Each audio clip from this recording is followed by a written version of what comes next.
Please come to order. Good morning. Welcome to the Commissioners of St. Mary's County meeting this day, Tuesday, November 4, 2025. I'm Mike Alderson Jr., Vice President of the Commissioners of St. Mary's County. I reside in the 3rd Commissioner District, which includes Charlotte Hall, 7th District, Golden Beach, and Mechanicsville. Commissioner President Guy is unable to join us today, and he was nice enough to leave me his gavel.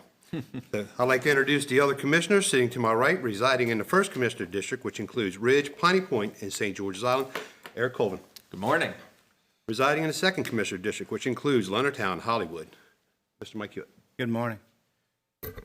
Sitting to my left, residing in the 4th Commissioner District, which includes Lexington Park, some of California, Great Mills, and some of Hollywood, Scott Ostro. Good morning.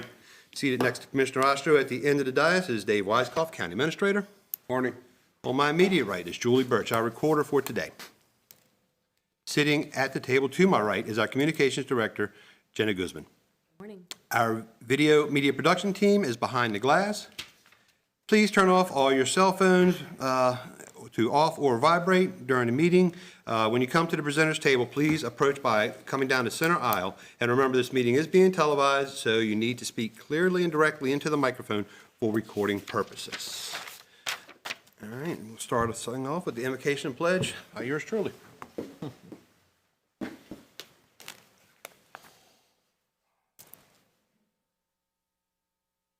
Dear Lord, we gather together here today intent on doing good work.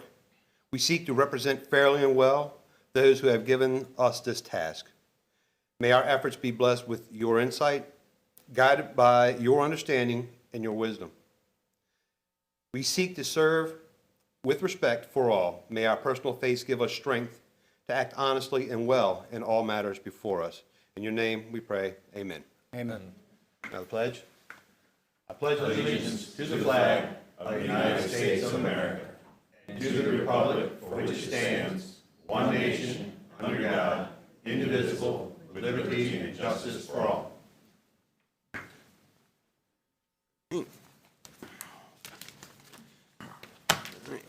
Get a motion on the consent agenda. Minutes. I move to approve the minutes of October 28th, 2025. Second. There's a second. All right, all in favor? Aye. Any opposed? Hearing none. Motion passes. All right. We have a couple proclamations this morning. The first proclamation is the National Family Caregiver Month.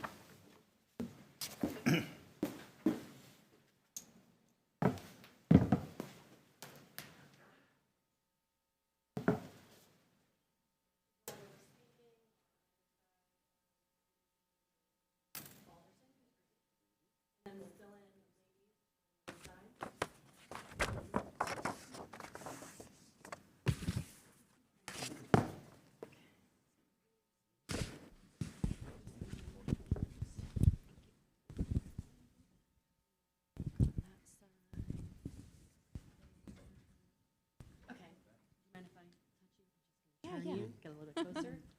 I'm going to bring everybody up front. That's the goal.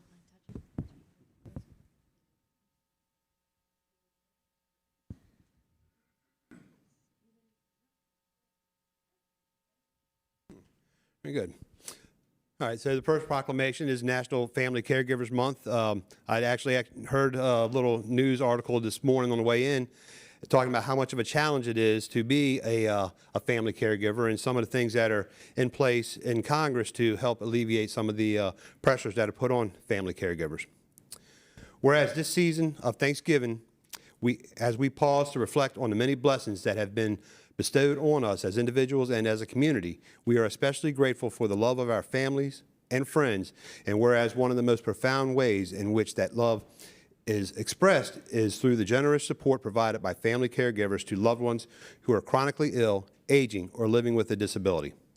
Caregivers reflect family and community life at its best. And whereas family caregivers deserve our lasting gratitude and respect, this month, as we honor the many sacrifices family caregivers make, let us resolve to work through community, religious, social, business, and other organizations to offer programs and services that will provide caregivers with the support and encouragement they need to carry out their vital responsibilities. Now, therefore, we, the Commissioners of St. Mary's County, do hereby proclaim November 2025 National Family Caregivers Month in St. Mary's County. We recognize and honor caregivers for their selfless service and extend our deepest gratitude for their tireless commitment to improving the lives of others. Signed this date by the Commissioners of St. Mary's County.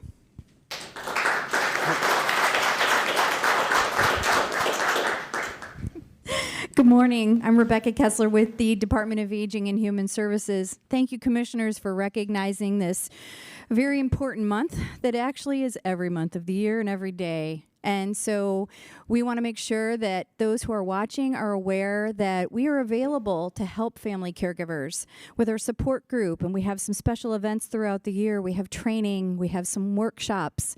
So please reach out to us so that we can help assist you in a daily and a heavy task. Thank you. Good morning. I'm Brandy Tully, Deputy Director of the Department of Aging and Human Services. Good morning. I'm Julian France, the Long-Term Care Ombudsman with Department of Aging and Human Services. Morning, I'm Scott Ritchie Stavron. I'm a MAP coordinator.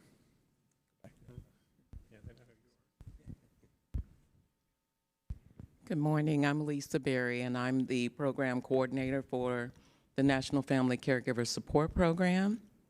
And the job that I have is not just rewarding in that I am paid to do the job.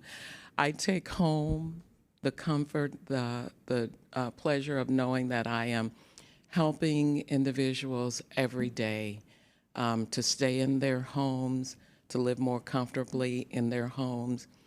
And I don't know that many of you get hugs for doing your job, but I get plenty of hugs. And that's a great thing to go along with everything else that I do. I wanted to also let you all know that we have a caregiver's breakfast coming up November the 18th at the Forest Dr. James Forrest Technical Center. 9 o'clock, open to the public, it's free, excellent breakfast. We have a speaker that's coming, some entertainment, and if you know of anyone who is a caregiver and they're interested, please have them call me. I do have some flyers here to leave with you, and I'm just very grateful to have this opportunity to serve. Good morning. I'm Lori Jennings Harris, the Director of the Department of Aging and Human Services, and I want to thank the Commissioners for recognizing the importance of supporting caregivers. So each of us who are representatives of the department take our jobs very seriously. We are here to support caregivers. Our department does an excellent job in providing programs and services that we do to older adults, children, youth, and families, but we can't do it all. So we rely on family caregivers, other people in the community to support those in need, and that's what we're here to do. So thank you. Morning, my name is Ann Grove. I am the MAP coordinator with St. Mary's Department of Aging and Human Services. Scott and I assist consumers with locating community resources. And we also help consumers get and achieve services within our department. And I also assist with the caregiver support group at our Garvey Senior Activity Center. It's the fourth Tuesday of every month from 6 to 7 p.m. Hi, and good morning. My name is Carolyn Young, and I'm a caseworker with the Department of Aging and Human Services, and I work with consumers, helping them match themselves with caregivers and work directly with caregivers to give them the services that they need. Thank you.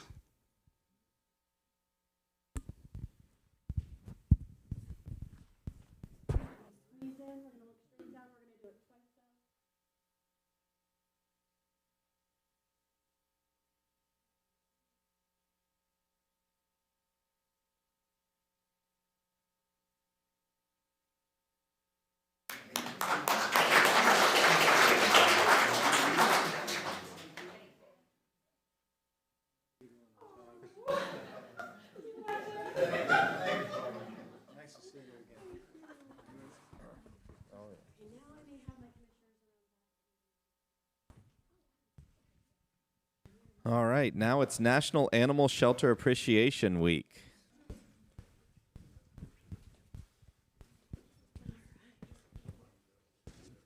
Did you know I was going to make you stand in the middle? He's very good at it. Because that way we can get them in the frame. Yeah. Okay, we're going to fill in the front first, but if you're tall, I might have you circle around back. And you three are probably the tallest. Maybe you two. Could I have one on either side of the commissioners in the back row? And we have Shaggy with us today. Yeah, this is Shaggy. Okay. He's super sweet. Very good.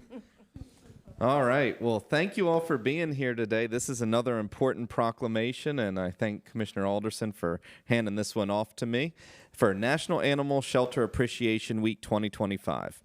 Whereas National Animal Shelter Appreciation Week is recognized annually to honor the vital role animal shelters play in our communities by providing care, shelter, and compassion for millions of displaced animals across the country. And whereas the St. Mary's County Animal Adoption and Rescue Center, the only shelter in our county, is dedicated to its mission of protecting, advocating for, and providing compassionate care to animals in need through adoption services, education, and resource connection, while actively preventing cruelty and promoting responsible pet ownership. And whereas the St. Mary's County Animal Adoption and Resource Center collaborated with rescue groups and used social media to expand adoption opportunities, in addition to providing fostering programs, volunteer training, and veterinary care. And whereas the hardworking staff and volunteers of the St. Mary's County Animal Adoption and Resource Center and shelters across the nation deserve our deepest appreciation for their unwavering commitment to saving, caring for, and protecting vulnerable animals in our community. Now, therefore, we, the Commissioners of St. Mary's County, do hereby proclaim November 2nd through 8th, 2025 as National Animal Shelter Appreciation Week in St. Mary's County, and encourage all citizens to join us in recognizing the outstanding contributions of the St. Mary's County Animal Adoption and Resource Center and its dedicated team of professionals and volunteers for their exceptional service to our community and its animals. Signed, all the commissioners, this date, November 4th, 2025. And I understand you have a lot of animals available for adoption, but Shaggy is already spoken for by Jenna. Is that correct? Apparently, news to me. Well, good morning. But yeah, I'll actually sponsor that adoption for Jenna. So good morning and thank you, commissioners. Really just a privilege to stand here before you and honor this team. This is such an important division of the Department of Emergency Services. The work that our shelter team does day in and day out is bar none. They are compassionate, dedicated individuals who just go above and beyond. It takes heart, dedication, and commitment to come in and day out and care for these animals. And our shelter, unfortunately, is always full. For every animal that goes out, more come in, and they never really get any relief. But if you watch us on social media and you watch the things they do, it's just phenomenal. They're so full of heart and compassion. And last week on Halloween, they put out the red carpet and the runway, and they dress the dogs up and the cats, and they run them down in costume. And they do everything they can to promote these animals, to find them new homes. And they give these animals a second chance. And they provide comfort to our families, and they provide hope in our community. And they really are the beacon of light in our community. And I can't thank them enough for the work they do day in and day out. You are the superstars of emergency services. Thank you. We recognize and honor you all week long, but all year long. So thank you. I think I'll pass it to Tina first. That's their shelter manager. Yeah, I think I took all the words there, Jen. But thank you, commissioners, for recognizing Animal Shelter Appreciation Week and give us an opportunity to sort of be front and forward and talk about what we do. Shaggy came to us. He's a little bit energetic, might look rowdy. He just needs some training, right? Training. He's about a year old. He's looking for a home. I think Jen is not 100% sure on that adoption there. And there's many other dogs like him at the shelter just waiting for an opportunity to find their families. And that's what we do. Day in, day out, it's gritty work. There's a lot of cleaning that goes into it, medication, a lot of creative problem solving that the team does.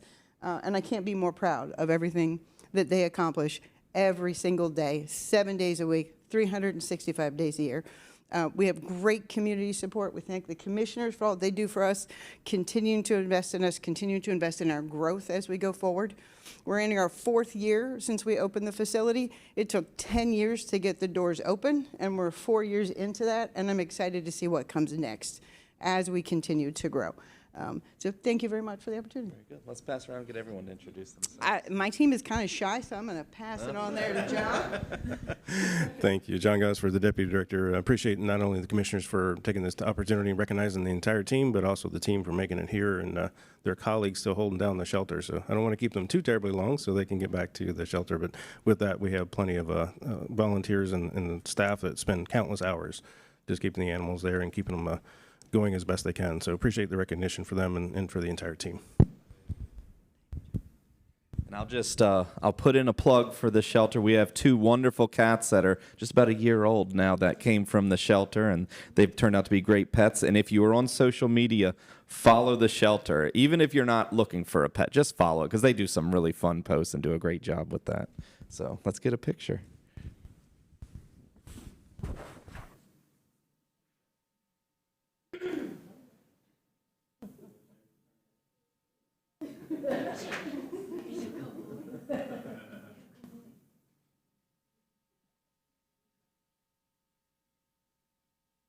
The camera, not Jenna.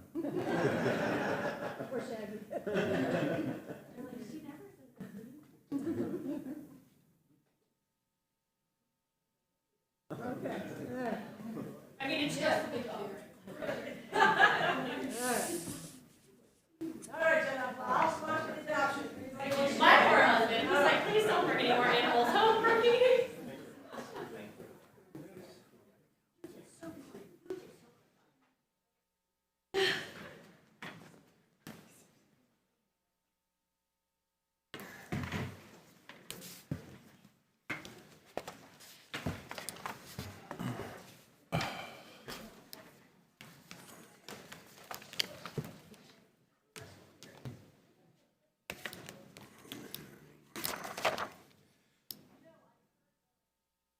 All right, first up, we have Department of Finance authorization to award Piney Point Lighthouse Living Shoreline Project.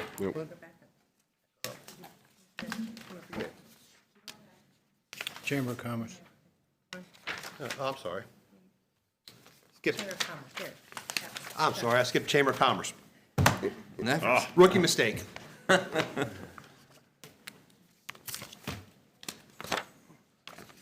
Welcome. All right.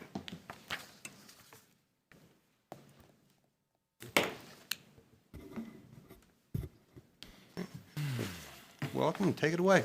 Thank you. Well, good morning, Commissioners, and Good thank morning. you for the opportunity to speak with you today. My name is Ryan Schlotterbeck. I'm the current board chair of the St. Mary's County Chamber of Commerce. We would like to thank the Commissioners and the county for their continued support of the Chamber, not only through nonprofit grant funds, but also through your participation and support of Chamber events. The Chamber prides itself in being the nexus between business, government, community, and your support helps us create and maintain that nexus to continue to support the business community. So before we get too deep into our discussion today, I'd like to introduce some of the board members that are here with us today. We have Ms. Erin Birch, we have Mr. George Franz, and Ms. Amy Scott. Would also like to welcome any of our chamber board members that are here in the audience with us today. So thank you all for supporting us today. With that said, I'll turn it over to Christine Burkmark, our CEO and president, to give an update on the chamber. Thank you.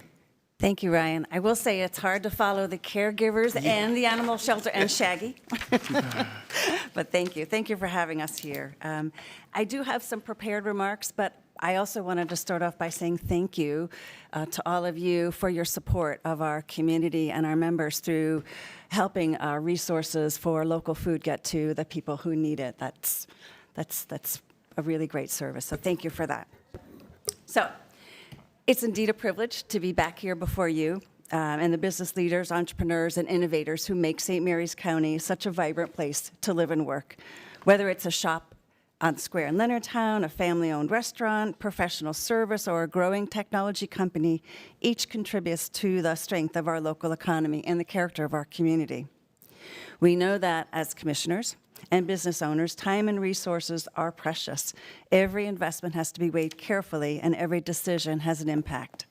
That's why we would like to share with you today why support for and membership in the St. Mary's County Chamber of Commerce is not just simply a cost of doing business, it's a strategic investment in the future of our county. This last year, we developed a new strategic plan, and among our core values are leadership, collaboration, advocacy, and education, and these aspects are woven through everything that we do. We bring our businesses and community members together to empower leadership through our business roundtables, educational events, forums.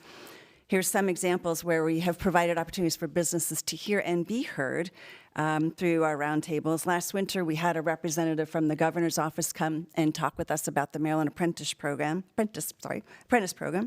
This spring, we had a business roundtable with the Maryland Comptroller when she was down. This summer, we invited a representative for the Federal Reserve Bank who was interested in hearing the concerns from our community about the impacts of current federal decisions. On November 12th, we're bringing representatives from the Department of Labor to talk about the Family Leave Act. I'll talk a little bit about that in a minute. And then on December 3rd, we have a forum a session on how upcoming tax changes can affect our businesses. We represent your county throughout the state and in Annapolis. And of course, our civics beat, an opportunity for our middle schoolers it's a unique opportunity for them to develop their leadership skills by identifying a challenge that's in their community and how they would resolve it through the lens of civics. The Chamber provides visibility in a marketplace where it's hard to stand out. Membership puts members and businesses and nonprofits literally on the map. Through our member directory, promotional events, opportunities, and partnerships, we ensure that businesses are seen and that their services are known. When people look for trusted businesses, they look to the Chamber. In this last year, 2025, we started 2 initiatives, and you have before you our new St. Mary's County Community Guide and Business Resource. We brought the creation of this directory in-house, which enabled us to include a few new pages on Chamber leadership through the years, events such as our State of the County with Commissioners, spotlights on our business awards, ribbon cuttings, our golf tournament. It lists educational opportunities throughout schools in our county. There are pages that list all the county government offices and resources, healthcare resources, and each of these pages alone could be worth thousands of dollars. And we're honored to be able to do that. As you look through it, you and anyone else in the community, if there's anything that we've missed, please be sure to let us know. The other thing we did with this new directory is we made it digital. So it was emailed digitally out to 67,000 businesses throughout the region. Excellent. Every page that had an ad or every website that had a click-through was an opportunity for each of these 67,000 recipients to go through and learn more. We emailed the hard copies to all of our members, and of course we bring it to events like this here today. We also created a new thing called an e-blast advertising. This is a unique opportunity for our members to get a spotlight uniquely on them, to let the community know what's coming up, events they have, all kinds of different things. It goes out to over 1,600 subscribers, and some of our businesses just build it right into their marketing budget for the year.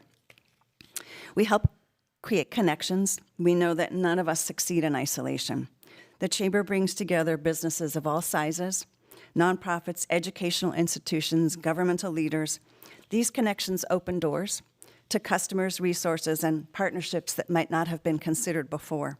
A simple introduction at a Chamber event can lead to a new contract, a new supplier, a new ally in any given business, such as our business after hours. You're all familiar with that. We just did one at G&H Jewelers. One coming up is with Davico LLC at the airport. We've started our women's leadership lunches, also known as WIN, and this month we were honored to have Lachelle McKay talk with our group about the town of Leonardtown. Any and all of our events are intended to break down silos within the Chamber, within the community, to build social fabric, to convene, connect community, and to show common ground. This year, as you know, we held our very first Taste of St. Mary's at the airport with the Airport Innovation District in collaboration with County Economic Development, the Airport Management, Visit St. Mary's, and the many vendors and businesses that were there with us. It included a showcase of aircraft and even the Civil Air Patrol. So we're looking forward to that again next September. And as you might know, we just hosted our first ever Blue Catfish Dinner to showcase and discuss, have an opportunity to discuss the importance of how to control this invasive species. And we also looked at it as an opportunity to highlight the importance of our local ag and seafood industries and our local liquid assets. We were honored to welcome Maryland's Secretary of Agriculture to the dinner, and I'd like to thank Kelly Hinkle with Department of Economic Development, Liz Mildenstein with Visit St. Mary's, Scott Sanders of Tobacco Barn Distillery, and the Maryland Department of Commerce for their collaboration in this. And if you don't know anything about catfish, it is a non-native predator, and it is rapidly spreading throughout the Chesapeake as a serious threat to our native species, including blue crabs, oysters, and native fish. So the growing population is straining our commercial fishing industry, and as we found out, it's also pretty tasty. So we act as an advocate also as businesses. We focus on, you businesses focus on your business day throughout the year, we keep watch on the larger environment that affects businesses through policies, regulations, economic development opportunities. We make sure that the voices of small businesses are heard loud and clear. When we speak with county officials, state leaders, or regional partners, we speak with the collective strength of our membership behind us. Our nonpartisan Government Affairs Committee reviews bills and policies, as you know, as they make their way through Annapolis. And as you know, in the last few years, quite a few bills have gone through that were not particularly business-friendly. Maryland's economy is slightly lower than that of the national average, and yet in this year, the legislature passed some of the highest tax increases and fees increases in decades. And all of those hit in this year. Things like the vehicle excise tax, the rental tax, vehicle emissions tax, on and on. So we alert our members about these bills as they're making their way through Annapolis and let them know how they can take action, how they can be heard, how they can participate in public forums. And the example I'll talk about here is the Family Leave Act. We put out no fewer than 15 alerts through e-blasts and newsletters to let our members know what the bill was, what the concerns were, how they could provide public information, where the public meetings were, and where the hearings were. As you might know, this program has been now delayed to start implementation in 2027. So we've invited the Department of Labor to come down and meet with our members next week to talk with us about this bill. This was one of those bills that was passed without many details, and so the Department of Labor is left to figure out all those details. We work closely with our other chambers and the Maryland Chamber Federation, and through our combined efforts statewide, we can push back bills at that level as well. Next year, as you know, is an election year, so we're expecting that there's going to be some hot topics and not hot topics. We don't expect that there'll be new taxes per se. We're not expecting we are anticipating a moratorium on some of the new regulation bills unless public safety is involved. Still not hearing any appetite to address Blueprint this year, but we do anticipate bills on increasing unemployment insurance. We can talk about that more if you're interested. So to you and to the members and listeners out there, if you're not involved, subscribe to our e-blasts. Let your voice be heard. Finally, fourth, we build community. So as we know, St. Mary's County is unique. We're a place where history and innovation meet. We're a county rooted in tradition, yet home to cutting-edge technology, world-class education, and entrepreneurial spirit. Chamber membership demonstrates an investment in our community and in its future. Customers notice when a business is part of the chamber because it signals commitment, credibility, and care for the place that we all call home. Just a few quick stats on our current membership. We have 379 members, businesses, and nonprofits.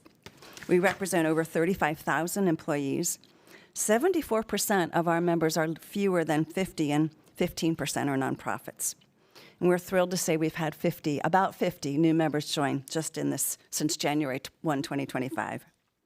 Finally, membership in the chamber is about growth. not just for individual businesses, but for the economy of our region. When local businesses thrive, they create jobs, provide services, and contribute to the quality of life that make our county strong. Together, we create a business climate that attracts new opportunities and sustains the businesses that are already here. So I invite you and the viewers to view the Chamber not as an outside organization, but as a partner. We're here to help the county grow, provide resources and advocacy, and celebrate the successes. Your support and membership, business membership, strengthens not only individual businesses, but the entire network of businesses across St. Mary's County.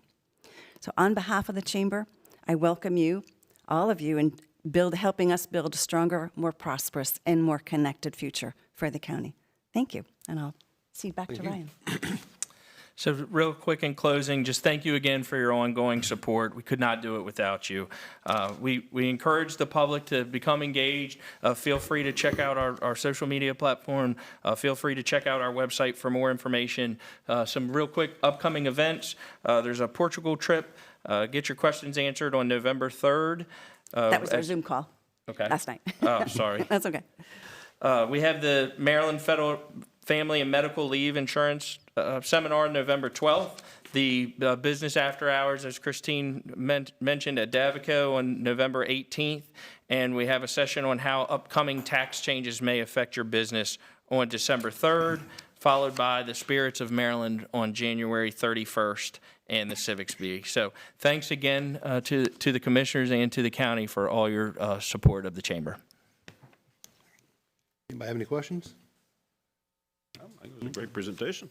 You guys do a fantastic job. You really Thank do. you. I do have one question, if you may. Could you hit the high points or maybe low points of the family proposal there and what effects it is going to have on small businesses, please? Yes, and please come out on November 12th to hear more of the details. The Family Leave Program is proposing leave for family members that are ill. Military leave could be for child care, for birth. It could be for elderly, and the leave could be as much as 12 to 24 weeks. Some of the concerns are how who pays in and how they pay in. So both employees and employers will pay into it. The proportion of that is yet to be determined. It's been back and forth. Right now, I'm not sure where it is. It's been changing. And then some of the other sticky points are about who decides when an employee can take that leave. And there's been discussion about that being at the Department of Labor. And of course, our businesses are saying, well, we'd like to have a say in that as well. So those are some of the ongoing concerns. I know when that first came up and was presented to us as a board, we started looking at what the price tag was going to be and how it was going to be funded. And it's a pretty steep task. Yeah. I look forward to hearing some more on that. Anybody else? Ms. Bergman, tell me, you're going to have your meeting with the Department of Labor, and they're going to give you some type of a presentation on some legislation that's been introduced or legislation that's passed. What do you think the outcomes of that meeting would be? What would you like the outcomes of that meeting to be? It's a very good question. I think that the Department of Labor has pushed back. You know, the original date was supposed to be implemented as of now, starting at paying into it now, into the fund, and then starting the leave in 2026. They've been able to push that back to 2027 as they work through some of these details and how to make it friendlier to our businesses and to make sure that everybody is aware of the act and what it is proposing. So that's my hope, is to bring awareness to our community of what it is that's being proposed. Is there a threshold in the number of employees that have to be in a company for that to take effect? Or is it above it? Or is it, if you have one employee, it takes effect? Yeah, that is one of the details that has been discussed. Currently, if an employer has less than 14 employees, they could be exempt, but the employees will still have to pay into it. Okay. Interesting. Okay. Good luck. Thank you. Anything else? No, thank you very much. Well, thank you, and thank you. It's always a pleasure to come before you, and thank you for giving us your valuable time. Anytime. Thank you. All right, and with that, we go into County Administrator Tom. Thank you, Commissioner Alderson. We'll start as we always do with draft agendas for November 18th and December 2nd, as there was no meeting on November 11th and November 25th. On November 18th, you'll meet at your normal time and place, followed by two proclamations, one for Giving Tuesday and the other for the Great American Smokeout, followed by a public hearing by the Department of Public Works for the St. Mary's County Transportation Plan update, followed by County Administrator time, Commissioner time, closed session for personnel, adjourn, and then have budget work session at 1:30. On December 2nd, you'll start at 8:30 with the Citizens Academy reception in the lobby.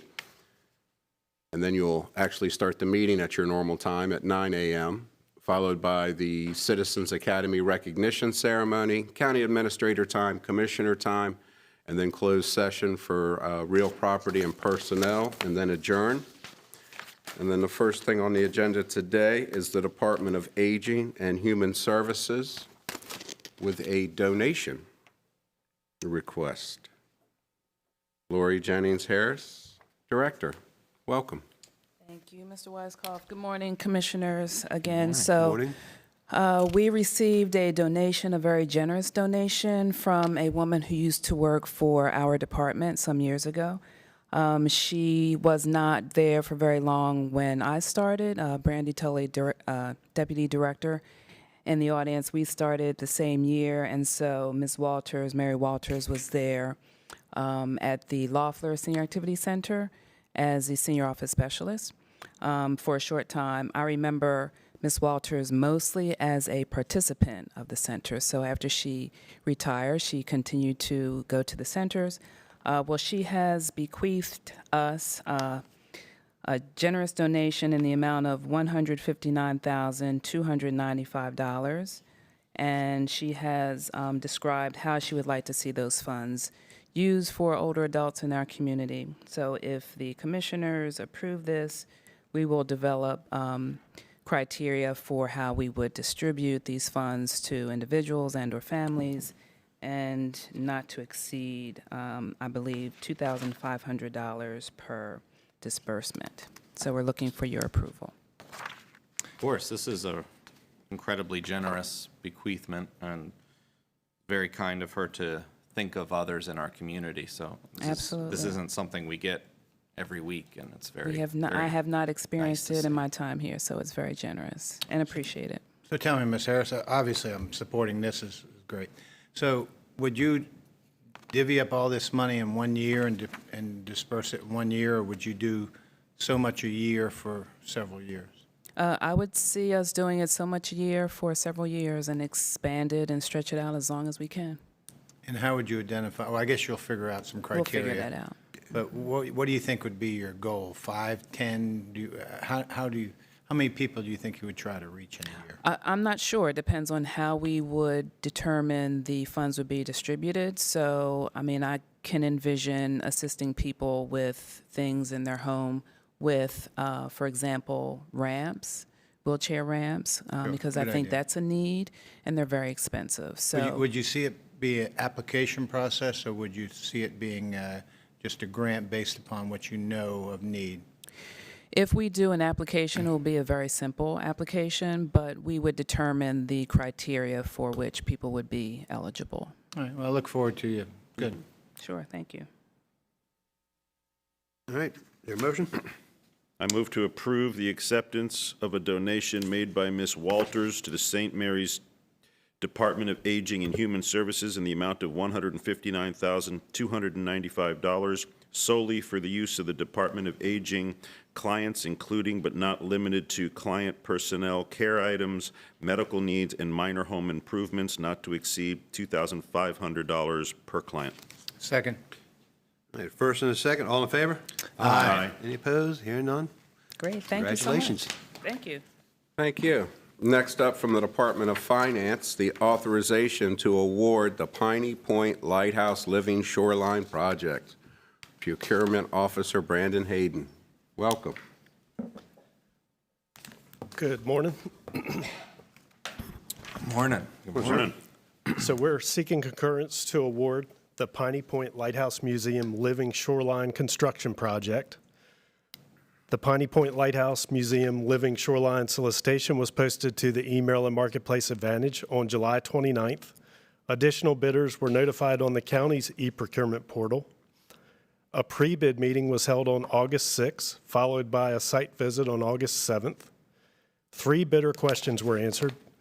1 amendment was posted to provide additional information, and 4 bids were received before the bid opening date of October 9th at 3 p.m. We are seeking your concurrence to award the Piney Point Lighthouse Museum Living Shoreline Construction Project to Coastal Design and Construction Incorporated in an amount estimated to exceed $1 million, subject to receipt and acceptance of contract-related documents. Oh, very good. This has been a project a long time in the works. I know there's been a lot of communication with county government, with the residents down there in that area. It's an important project, and it's a $1,655,000 project, and it looks like over 90% of the funding for this comes from federal and state sources, is what the budget sheet reads. Is that correct? That would be a Public Works question, but I believe that's correct. For the official Didn't we get one from one of the senators, like a grant? Ms. Connor, you can come up if you don't mind to answer. You have lived this for years. Yeah. So, welcome.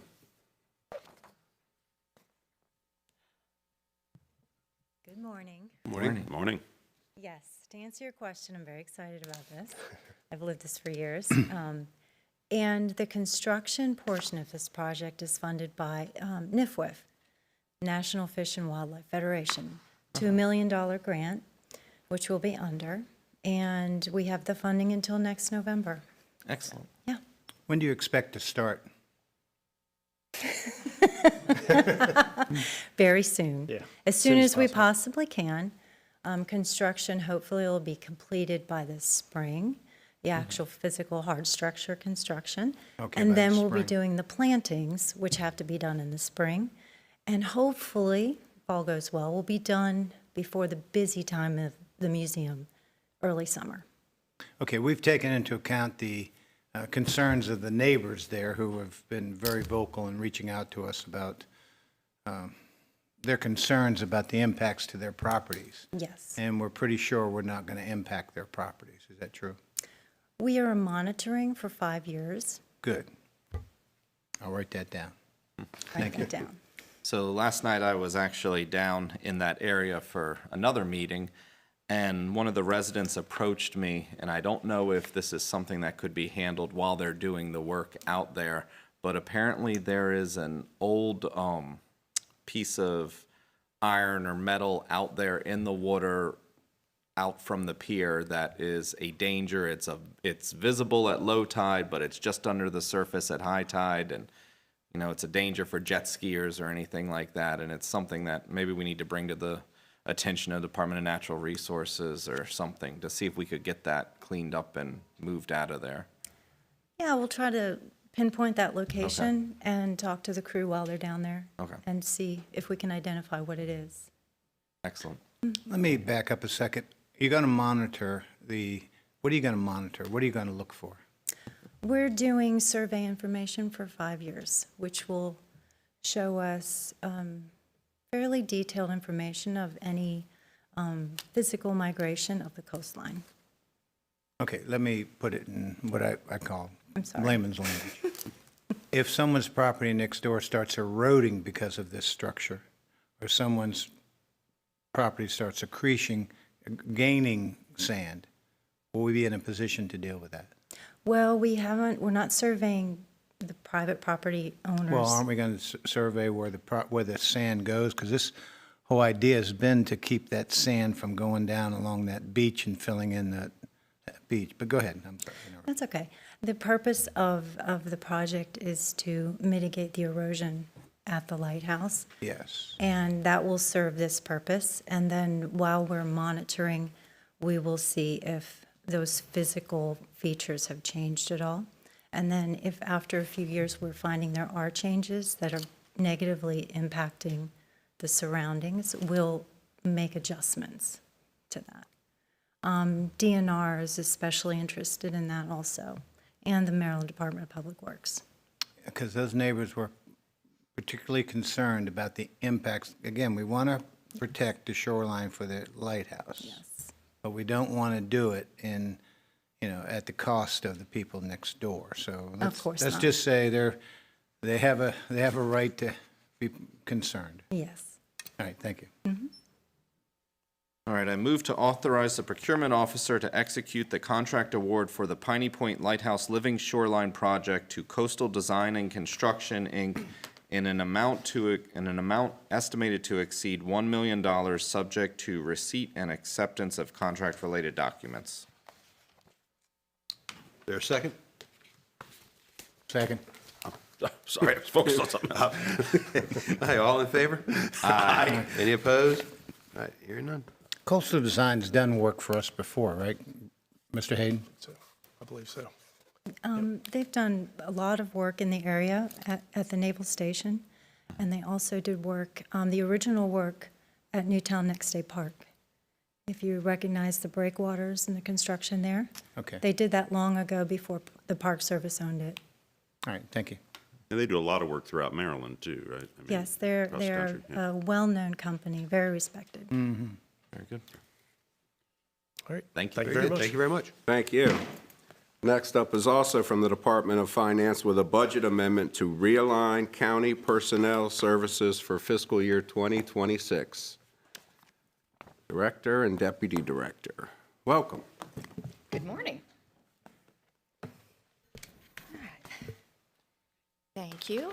Good morning, Commissioners. We come before you today with the first of the quarterly salary analysis for savings and budget adjustment, which accompanies that. As you'll recall, quarterly, we go through, do an analysis of where we stand with actual spend on salaries to budgeted and realign accordingly, contributing those savings back to the Commissioner's reserve. This first quarter's results, excuse me, realignments in the amount of $1.3 million. $500,000 of that is realigned to other county departments, and this is just the county departments, which would result in an increase to the Commissioner's reserve of $755,766. And with that, staff request consideration of the budget approval or are available for questions. Ms. Van Cleef, so does, I think I saw in the following item, this brings our Commissioner reserve up to $957,313. Is that correct? Let me check the number on the following item. Okay. But that would be correct. Okay. But we're taking 500 of Yes. that and putting it somewhere else into this into a following item, right?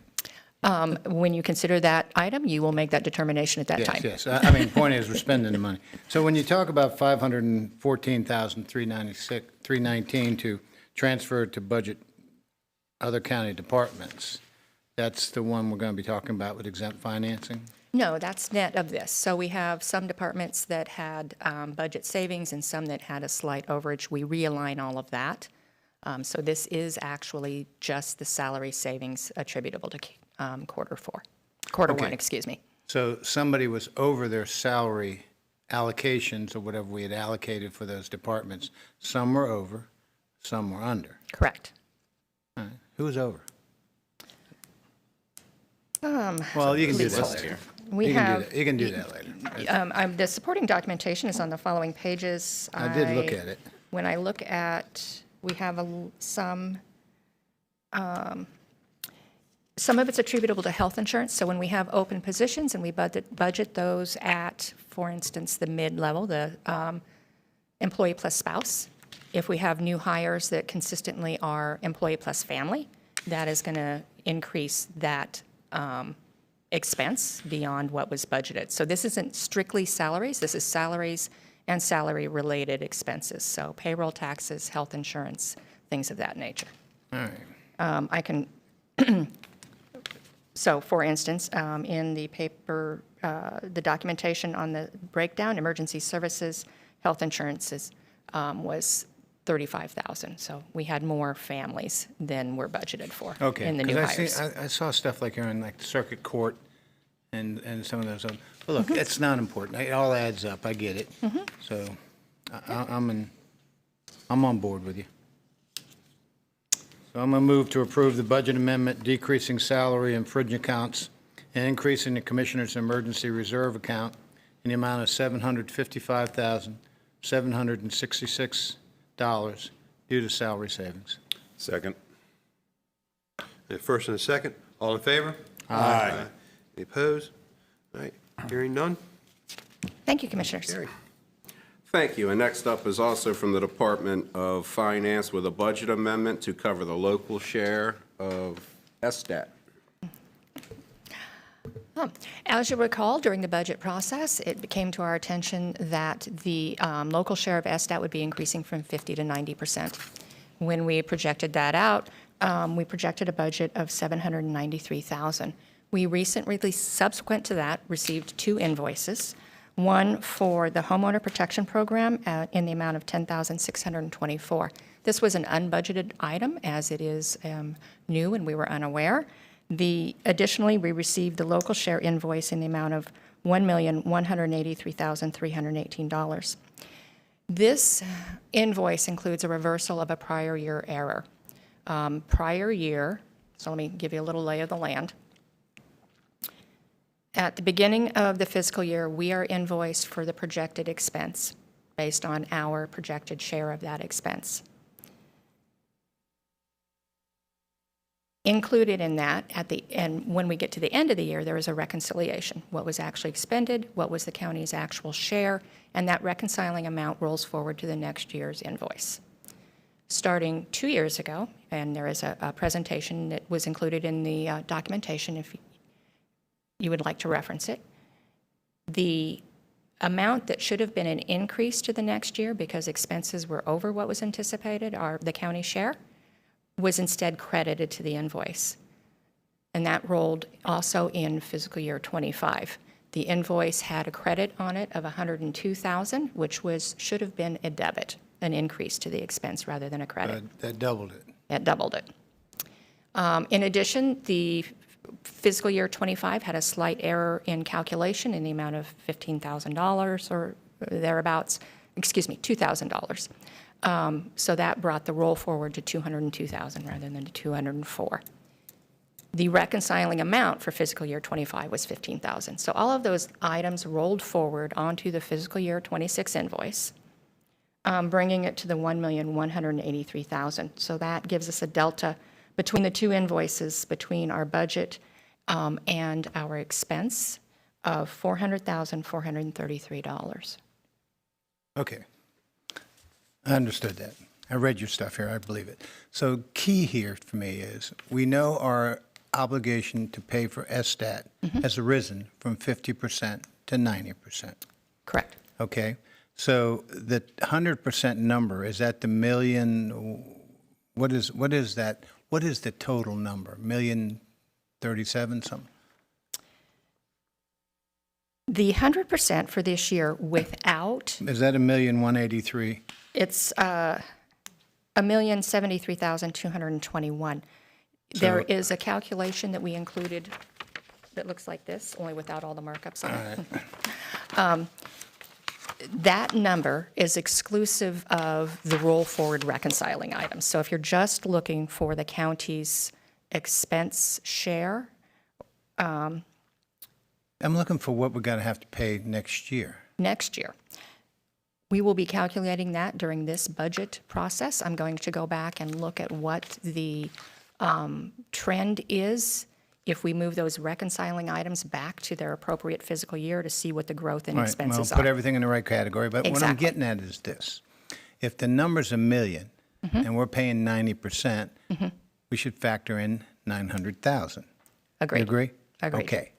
So if we take existing numbers and we factor that in, our share should be, I guess, a little over $990,000. How much? Is that what I'm looking at here?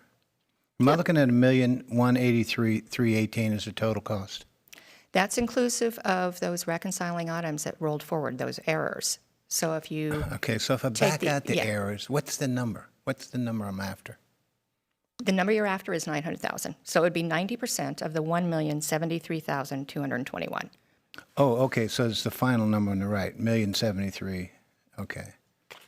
Got it. Thank you.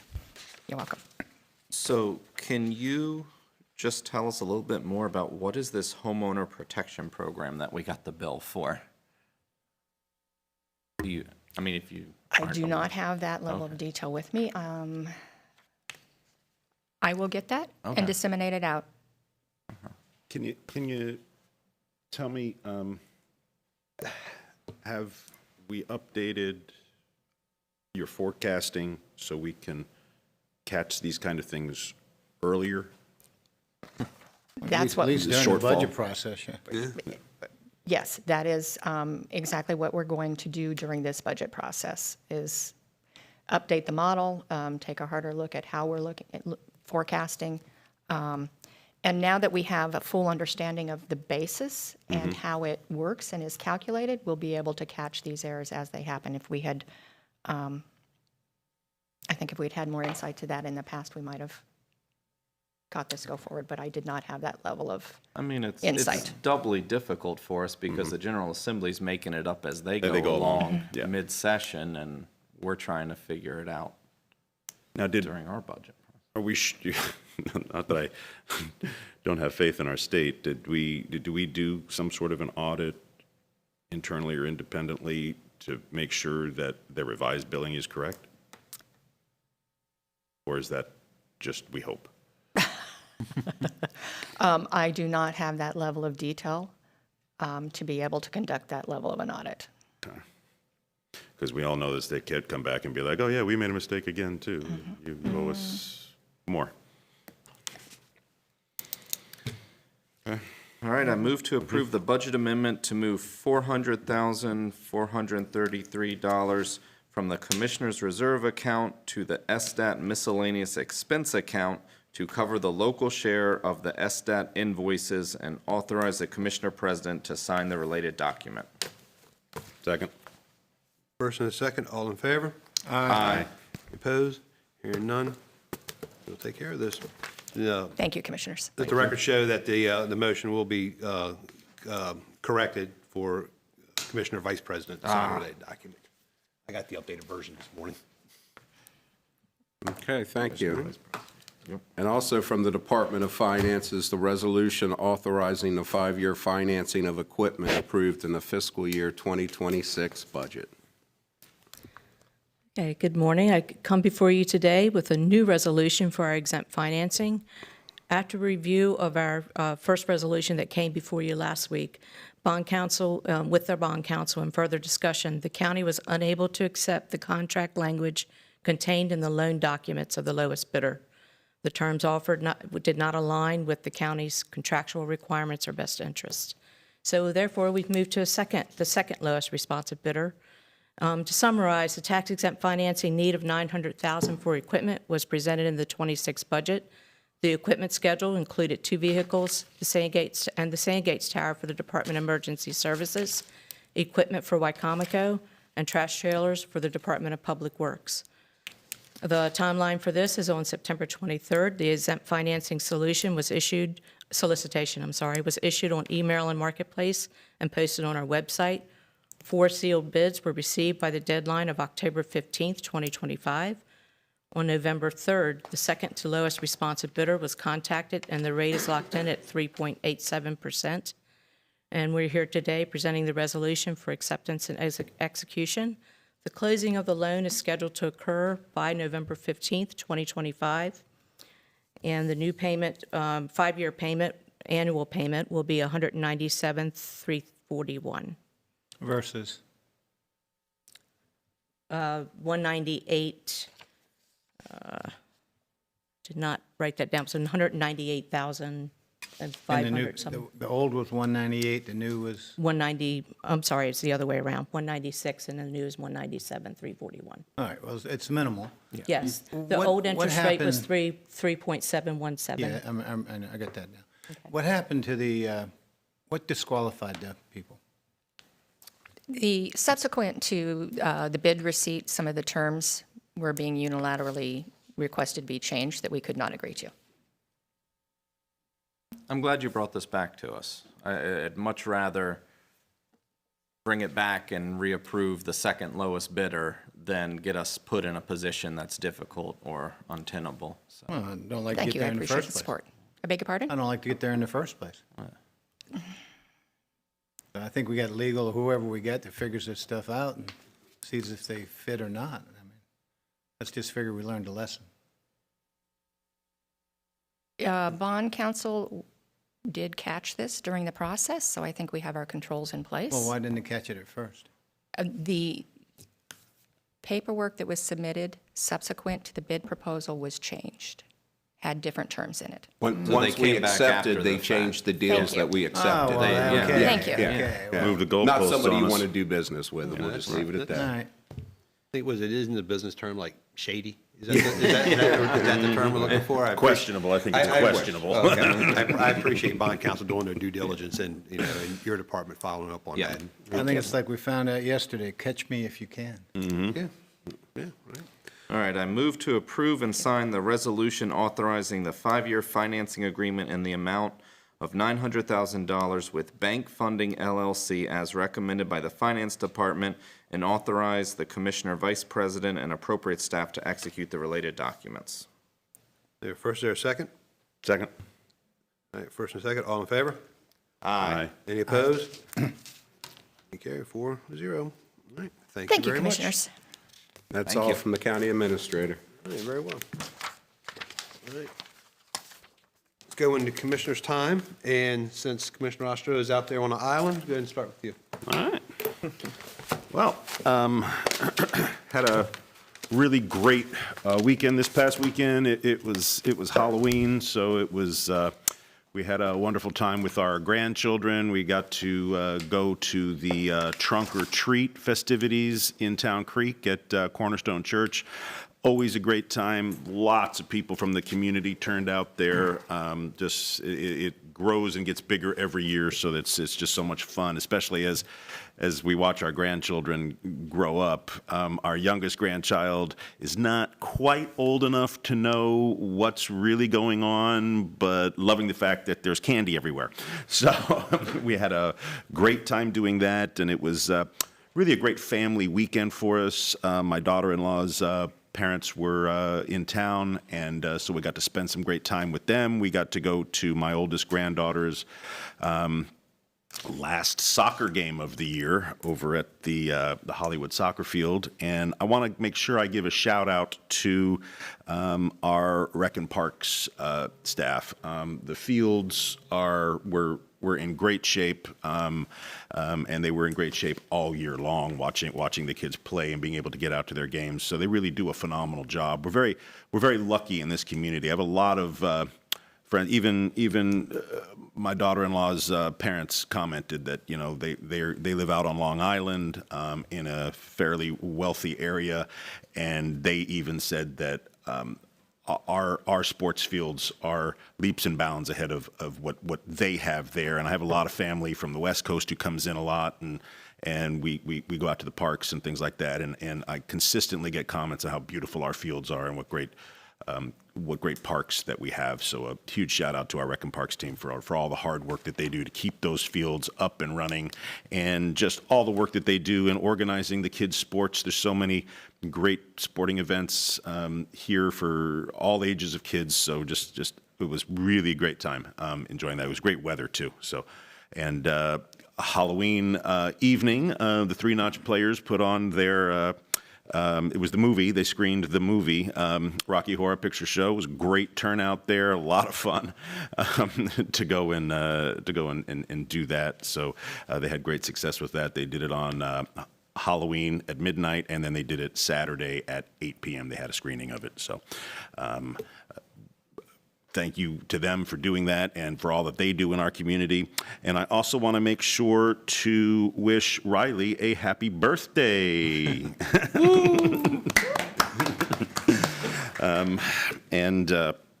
So hope you have a great day, and I hope you get out and do something enjoyable this evening.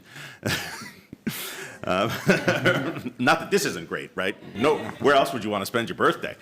One last thing, well, two last things. I've commented on it for the last several weeks.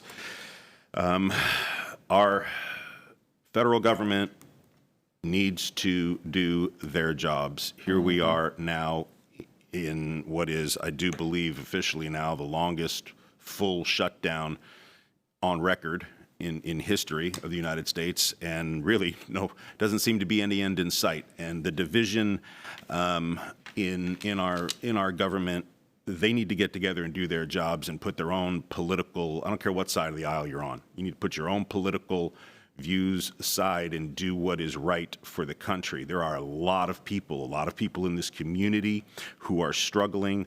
My wife has been home since October 1st, so she's not bringing in a check. Unfortunately, we live a very frugal lifestyle and we have savings and things like that, so we're not concerned as much for ourselves. But there are a lot of people that I've talked to in this community who, some of them are still working, but a lot of them, and it's not just government, it is contractors. When the money runs out on their contracts, they're going to be out of work. So if this does not get solved soon, there's going to be a lot more people in our community out of work, and a lot of them are young, struggling families who do truly live paycheck to paycheck. My son and daughter-in-law are they're a single income family, and if my son gets furloughed, they're looking at really making some very tough decisions and really being in not a good place. So once again, I say get to work. We are required as county commissioners every year to pass a balanced budget. I don't think that's too much to ask from our Congress. So do your jobs.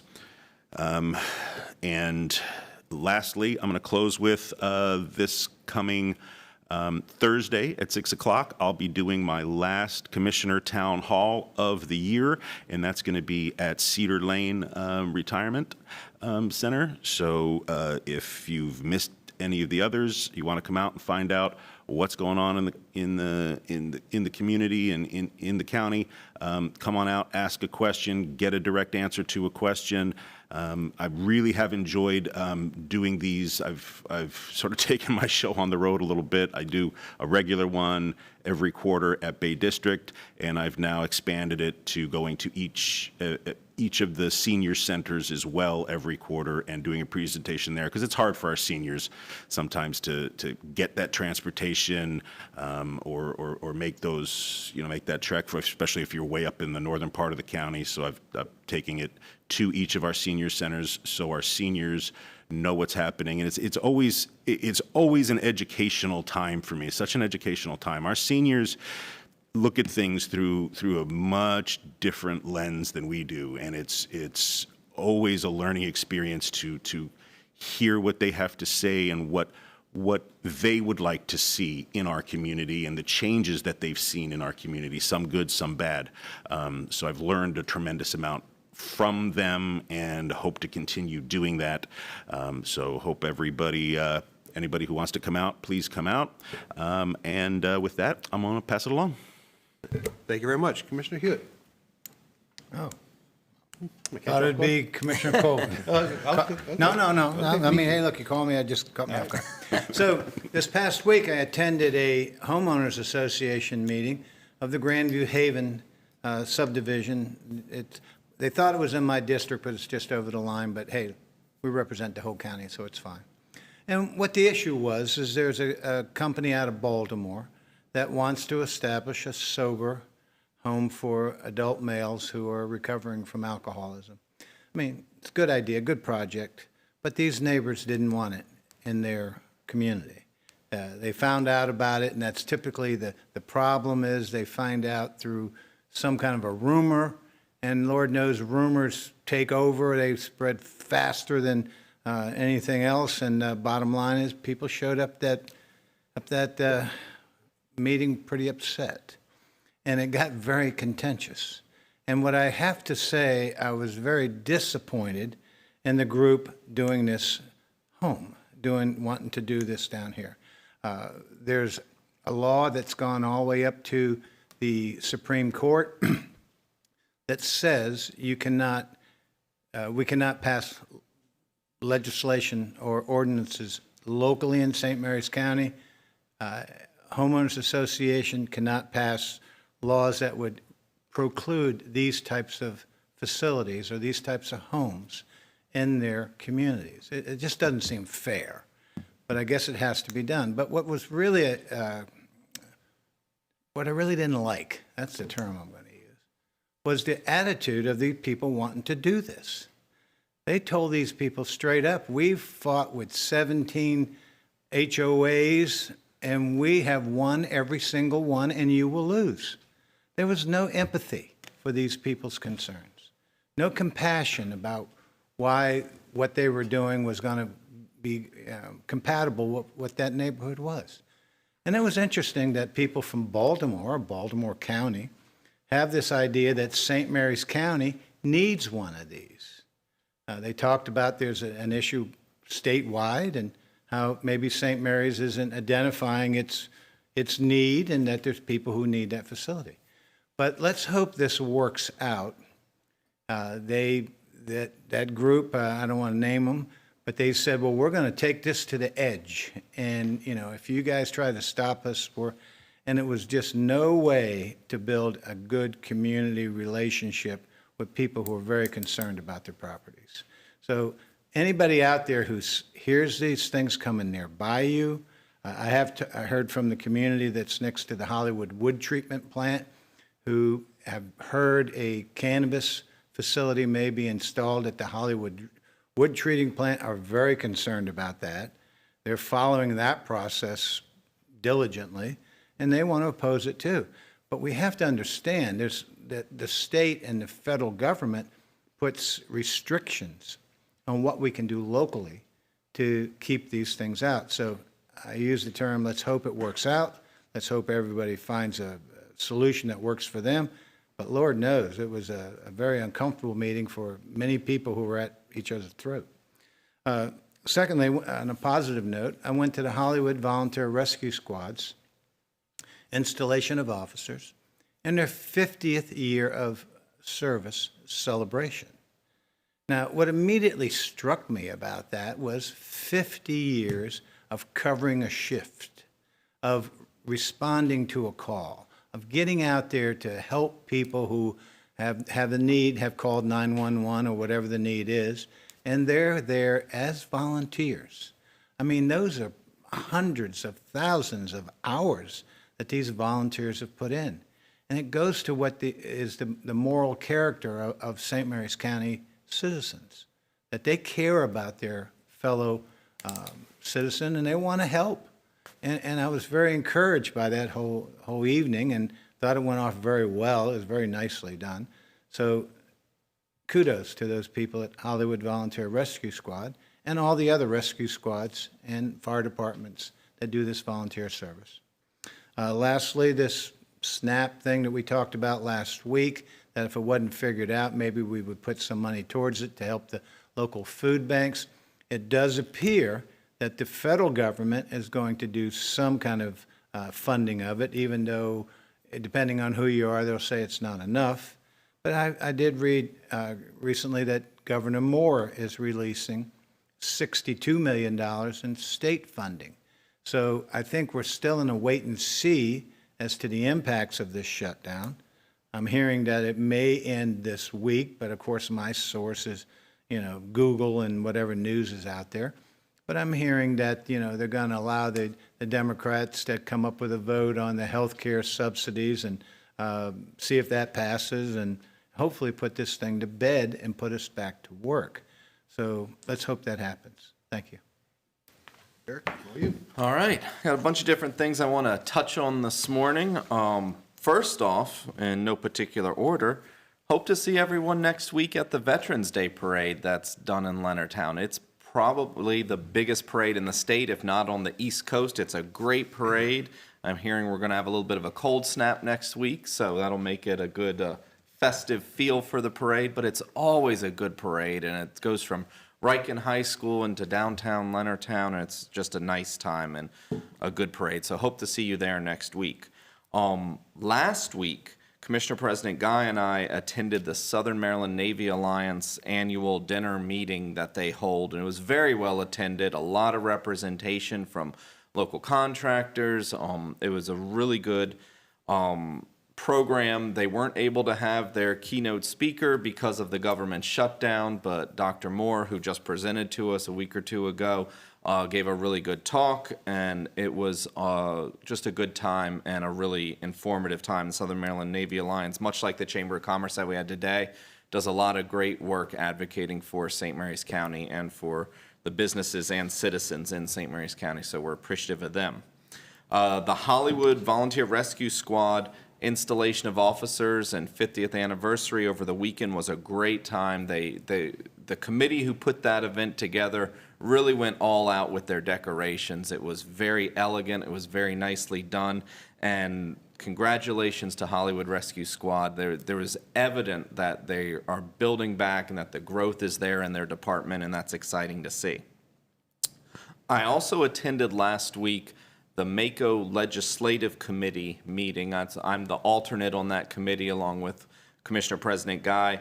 And it was important last week, and I wanted to make sure the commissioners were aware of this. They probably all received the email about it anyway. But every year, MACO, Maryland Association of Counties, sets 4 priorities before the legislative season in Annapolis that they want to take, that all the members agree on, and this was voted on and unanimously passed. And they're really good priorities this year. The first one is to restore highway user revenues. That's been a fight for a long time. Back in the early 2000s, the state greatly reduced the amount of highway user revenues that go down to the local jurisdictions, and it's set us all back for significantly for many years. So that's going to be their number 1 issue. Housing tools for counties is their number 2 issue, where they want to be able to provide support for the county so that it's not state dictated and that the counties have the resources they need. School construction is a number 3 issue, and they want to restore the balance in the state and local partnership in school construction. So that would be a very good thing for all the counties. And probably the one that I enjoyed the most, number 4, is county budget security. They want to protect against cost shifts that Annapolis does. Very timely. We just talked about that earlier this morning with the ESTAT costs that were shifted down to the county. And if you think the state is done, they're probably not going to do a whole lot this legislative session, but the following session, we've gotten forecasts that that's when it's going to get really tough for the locals because the state's going to be broke and they're going to shift a lot more to us. So I think those are good priorities, and I'm glad that we've got MACO there advocating for them. They've got a small staff, but they do a lot of really good work, and they're well respected in Annapolis, so that's good because they're fair, they're balanced, and they advocate for all of us. Almost last, yesterday evening I was able to attend the community meeting down at the Piney Point Museum with OAG, the Offshore Aviation Group. Now this is the company that's purchased the Piney Point terminals, the old Stewart Petroleum plant, and they did a really good meeting. So the community was understandably concerned about any time there's going to be any kind of change. And so I thanked all the members who were there for, 1, having an interest in their community and coming out, and 2, for being willing to come out because it means they hadn't made up their minds and they wanted to get more information and get accurate information. It was a really great turnout and really good discussion. I think the company did a fair job. So if you are a resident of St. George's Island, Tall Timbers, Piney Point, Valley Lee, and you want to know more, they have a YouTube recording of their presentation, and they've talked about having more meetings with other community groups too. But you can go back and watch it and see exactly what they said, the questions that were asked, and find out more information about their plans. But they're going to clean up that site, and it's going to be really nice. I think they have a very good neighbor policy as a company, and they're very history focused, so it'll be nice to see what they do. Finally, I want to end with some disappointing commentary. I saw that Governor Moore is continuing to push ahead with redistricting at the state level for our federal representatives. Maryland is already one of the worst gerrymandered states in the country. From nonpartisan, non-political review, that's accepted and understood. I think it was some Princeton organization that reviewed it and said that. The governor's appointing a five-member redistricting advisory commission. And this is after the Senate President, Democrat Bill Ferguson, said this wasn't a good idea to redistrict Maryland at this time. And so it's disappointing that the governor's still pushing ahead with that. And I just think back to when we last had redistricting at the county level, and we got a lot of pushback from the local Democrat Central Committee and their club about being opposed to gerrymandering, even though there isn't gerrymandering at the local level, and they wanted the appointment of a bipartisan board. So I'm looking forward to them advocating up to the governor, because maybe the governor will listen to them more than he listens to us, and they can advocate to the governor for a bipartisan redistricting board if he continues to push forward with redistricting. I'm hoping to see that, because that's what they said, and that's what they strongly advocated for. And with that, I'm going to conclude. Thank you. Thank you. Okay, so as we all know, the $1.5 trillion bear in the room is day 35 on this shutdown. And but it sounds like the state is starting to provide some relief. I applaud the states who are able to use a state budget surplus to fund SNAP relief, especially Virginia. And I think Governor Youngkin did a fine job over there with that. In St. Mary's County alone, we have $1.9 million a month that goes out in SNAP benefits. So just to give you an idea, after hearing our CFO up here talking about the finances in the county, and then to have someone say, well, the St. Mary's County government should fund SNAP for the month, you can see that is an impossible task with the amount of money we have. So what we thought about and talked about last week was to help supplement the food pantries, because that would help the government employees who have gone with over a month without a paycheck, and then the SNAP recipients that are just recently had lost their benefit, no reload on their cards for this month. On Friday afternoon, I came back into my office after an event, and I started burning up the phone to try to find answers to some of the questions and clear up some misinformation that was out there. And I spoke for about a half hour, 40 minutes with the Director of Social Services on the other side of the campus here, because the information had gone out that SNAP SNAP cards that had balances on them were going to be shut down on November 1st. And on October 28th, there was a news article from The Hill that said that those balances would be able to be used in the month of November if the balance was on the card. That was on the 28th, and the state, so our local social services office was not told about this until the following day, midday. And it's a figure for information as important as that information should have been disseminated to the state local offices and to the county governments to let them know that, hey, clear this up, and let the folks who receive SNAP know that if they have money on their card, they can use it. I look forward to seeing this end, obviously, and getting everybody where they need to be. But I hope this is a moment where both sides of the political aisle can step back and ask themselves, why are there 41.7 million people nationwide on SNAP?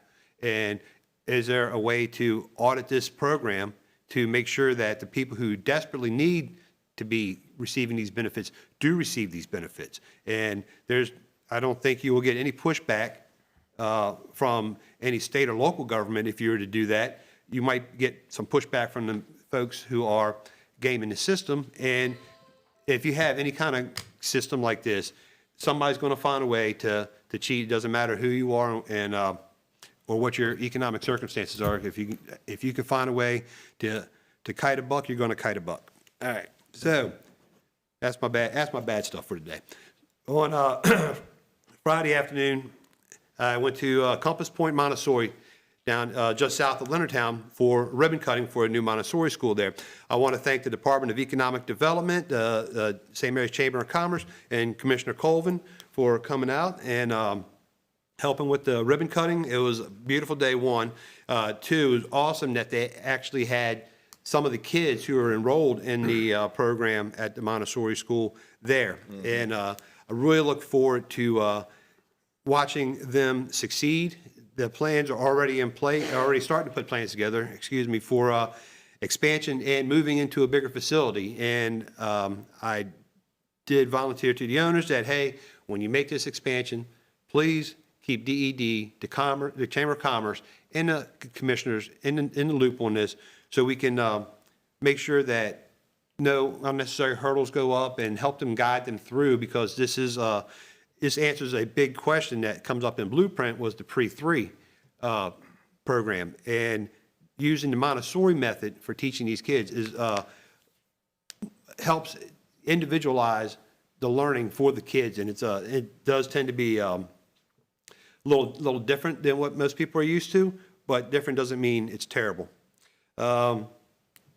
Saturday, I want to thank the Rotary Clubs of St. Mary's County for hosting a seminar on basically how to disagree without being disagreeable. You've heard me say that several times, especially I'm going to say it again here in a few minutes, talking about tonight's public forum.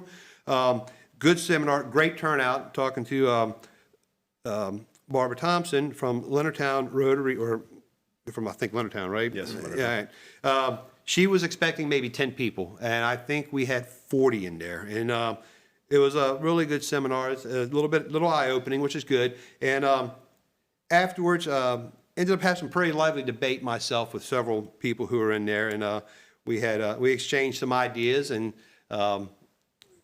that's about it. I don't want to get any deeper in that, but it was a good. It was like I said, lively debate, and we at the end we agreed to disagree, but we weren't at each other's throats about it. Hollywood Volunteer Rescue Squad, 50 years. Congratulations to them once again. My biggest takeaway from that was their junior cadet program. They had, I think the youngest child in that program was probably 10, and probably 10 to 14 on that one. And what was shared with us is that the kids come in there and they make up games about the equipment and the squads. While they're stocking the squads, they see who can find, this package the quickest, and make sure the squads are all taken care of. And some of the members did say that the kids actually know more about the location of the equipment in the squads than some of the adults do. And I'm really looking forward to watching that evolution of growth in that department, and hopefully we get to see that in the rest of our departments. Okay. You can tell by the tie, it's that time of year. Marine Corps birthday is next Monday, 250 years. So I promised a little bit of Marine Corps history, and I was going to do two quotes, but I just want to do one quote. During the Battle of Belleau Wood in World War I, it was a very important battle for the United States Marine Corps, and it was one of the battles that actually put the Marine Corps on the map as far as a fighting force.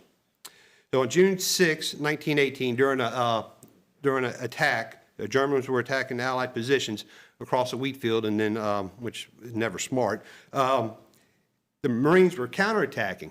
Then they got pinned down. And it was at this time that two-time Medal of Honor winner, Gunnery Sergeant Dan Daly, and if you're a Marine, you know that's straight lore with Gunnery Sergeant Dan Daly. All 5'6", 132 pounds of them, leaned over to an embedded combat correspondent and then yelled to his troops, "Come on, you SOBs, do you want to live forever?" At the end of the day, the German line was overtaken by a far smaller Marine Corps force. There's another one, I will hit the other one. The other one was Captain Lloyd Williams in the same battle, but a couple days earlier, from 2nd Battalion, 5th Marines. He was advised by French officers that they should probably retreat because their positions were going to get overrun. And his reply was, and I know everybody's heard this one too, "Retreat? Hell, we just got here." Just to symbolize how dedicated the Marines tend to be, and sometimes how often we do things without completely thinking it through, but we manage sometimes. And so with that, I want to say Veterans Day Parade next Tuesday. It's going to be a huge turnout.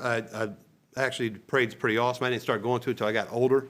And I do miss out on I get to bring my kids and everything, which I didn't bring my kids enough when they were younger. Started doing it as I get a little older, but that time has passed me now.